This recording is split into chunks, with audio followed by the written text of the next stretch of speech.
आइए स्टार्ट करते हैं आज की पॉलिटी के MCQ सीरीज़ को। आज का पहला क्वेश्चन है, भारतीय संसद के संबंध में निम्नलिखित कथनों में से एक कौन सा सही नहीं है। ठीक है, तो संसद से रिलेटेड क्वेश्चन है, पार्लियामेंट से रिलेटेड। पहला है, विनियोजन विधेयक का विधि बनने से पूर्व संसद के दोनों सदनों द्वारा पारित होना अनिवार्य है। Appropriation bill must be pass by both the houses of parliament before it can be enacted into law. ये बिल्कुल सही है।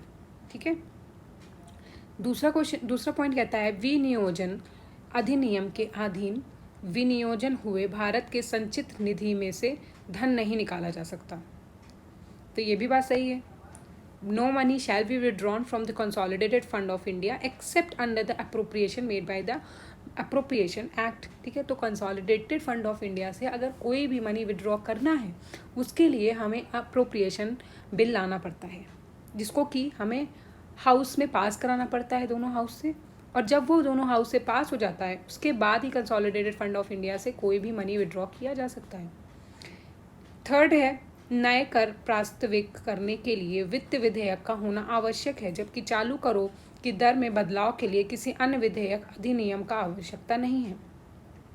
Finance bill is required for proposing new taxes, but no other bill act is required for making changes in rates of taxes which are already under operation.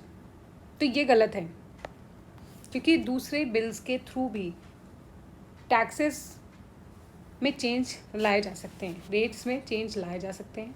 ठीक है, money bill के through. ठीक है, इसलिए ये स्टेटमेंट गलत हो जाता है। अगला है, राष्ट्रपति की सिफारिश के बिना कोई धन विधेयक नहीं लाया जा सकता। No money bill can be introduce except on the recommendation of the president.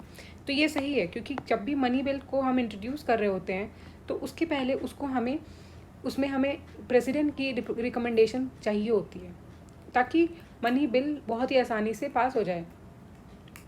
उसकी जब उनका रिकमेंडेशन हो जाता है, अप्रूव हो जाता है, उसके बाद में हम उसको हाउस में लाते हैं पास करने के लिए। ठीक है, फिर अगला क्वेश्चन है, भारत के संविधान के निम्नलिखित अनुच्छेदों में से किसके अनुसार प्रत्येक राज्य की कार्यपालिका शक्ति के प्रयोग में कोई अड़चन ना हो, उस पर कोई प्रतिकूल प्रभाव ना पड़े। Which one of the following article of the Constitution of India says that the executive power of every state shall be or exercised as not impede or prejudice the exercise of the executive power of the union? तो ये article 257 में ये बात कही गई है। अगला question है, मैच द फॉलोइंग का। बहुत ही इजी क्वेश्चन है, आर्टिकल नंबर 14, 15, 16 एंड 17 को है। आप पॉज करके इसको सॉल्व कर सकते हैं। इसका आंसर सी है। ठीक है, अगला क्वेश्चन है असर्शन और रीज़न का।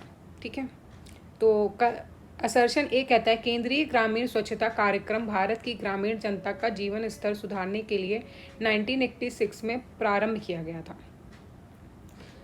सेंट्रल रूरल सैनिटेशन प्रोग्राम जो है वो 1986 में स्टार्ट हुआ था। ठीक है, तो ये स्टेटमेंट सही है। दूसरा कहता है, ग्रामीण स्वच्छता का विषय भारत के संविधान में समवर्ती सूची में है। रूरल सैनिटेशन कॉन्करेंट लिस्ट में इसमें दिया हुआ है, तो ये गलत है, क्योंकि वो स्टेट लिस्ट में आता है। ओके, अगला क्वेश्चन है, Which article of the Constitution of India says no child below the age of 14 shall be employed to work in any factory or mine or engaged in any other hazardous employment? तो ये article number 24 में आता है। भारत के संविधान के निम्नलिखित में से कौन से उद्देश्य में 14 वर्ष से कम किसी बालक को किसी कारखाने या खान में काम करने के लिए नियोजन नहीं किया जाएगा, या किसी अन्य परिसंगठन में नियोजन में नहीं लाया जाएगा? तो ये आर्टिकल नंबर 24 में दिया हुआ है। राइट अगेंस्ट एक्सप्लॉयटेशन है में आता है ये 23 एंड 24।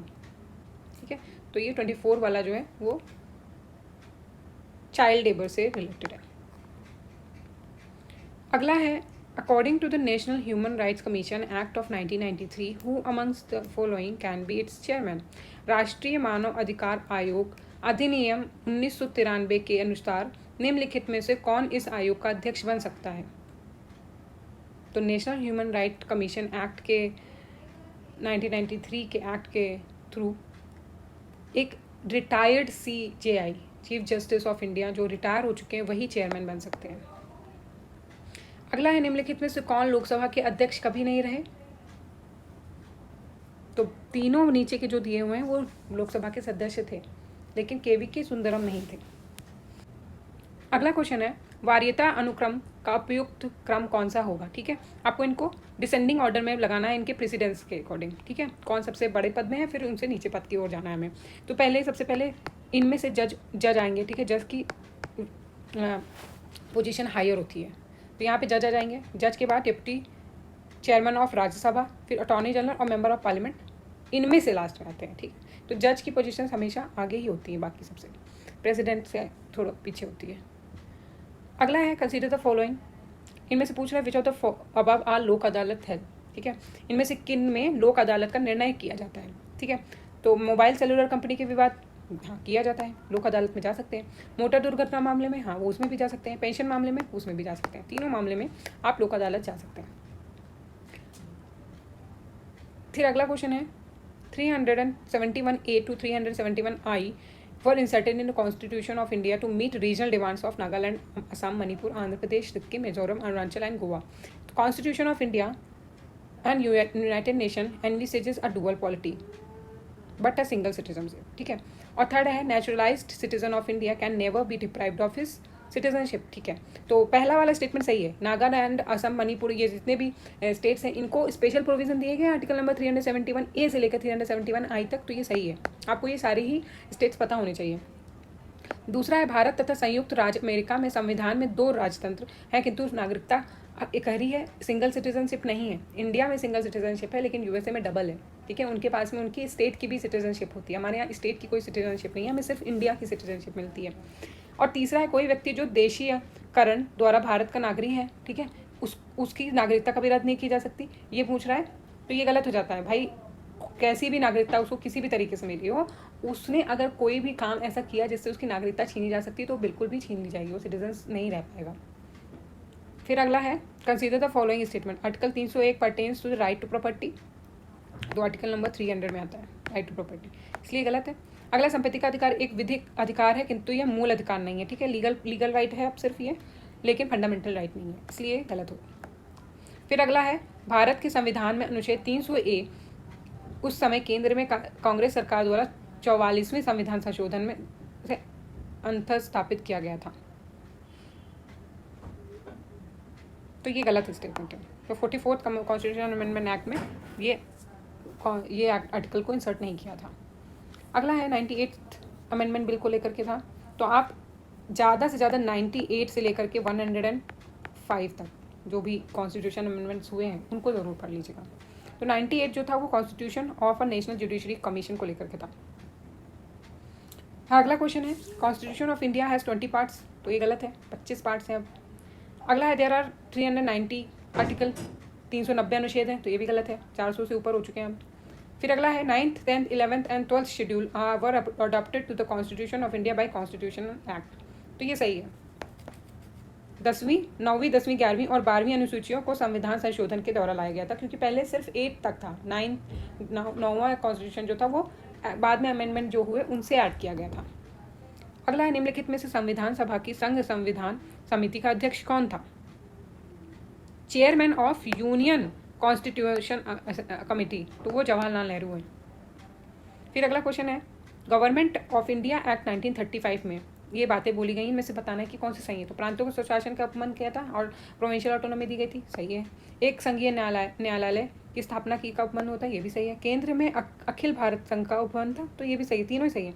अगर आपने ये एक्ट्स नहीं पढ़े हैं तो चैनल पे एक प्लेलिस्ट बनाई हुई है जहाँ पे हिस्टोरिकल बैकग्राउंड करके टॉपिक में ये सारे ही एक्ट्स मैंने डिटेल में एक्सप्लेन किए हैं, तो आप उनको एक बार देख सकते हैं। फिर अगला क्वेश्चन है संसद भारत के उच्चतम न्यायालय की अधिकारिता को विस्तारित नहीं कर सकती क्योंकि उसकी अधिकारिता वही है जो संविधान ने प्रदान की है।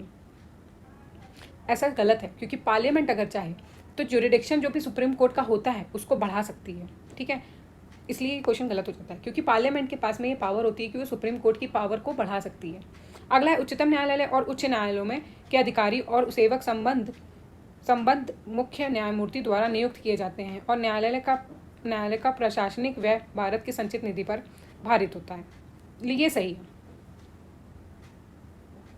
कंसोलिडेटेड फंड ऑफ इंडिया से ही उनके जितने भी एक्सपेंसेस होते हैं वो कट डाउन किए जाते हैं।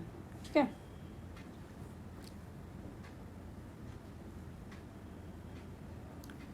these expenses are charged on consolidated fund of India। और अगला क्वेश्चन है, भारत में 25 उच्च न्यायालय हैं, तो ये सही है। पंजाब हरियाणा और केंद्र शासित चंडीगढ़ का एक ही है, तो हाँ ये सही है, चंडीगढ़ का पंजाब और हरियाणा का एक ही जगह पर है। और तीसरा स्टेटमेंट है कि राष्ट्रीय राजधानी क्षेत्र दिल्ली का स्वयं का उच्च न्यायालय है, तो ये भी सही बात है, दिल्ली में खुद का हाई कोर्ट है। ठीक है, यूनियन टेरिटरी है दिल्ली, फिर भी उसके पास में खुद का हाई कोर्ट है।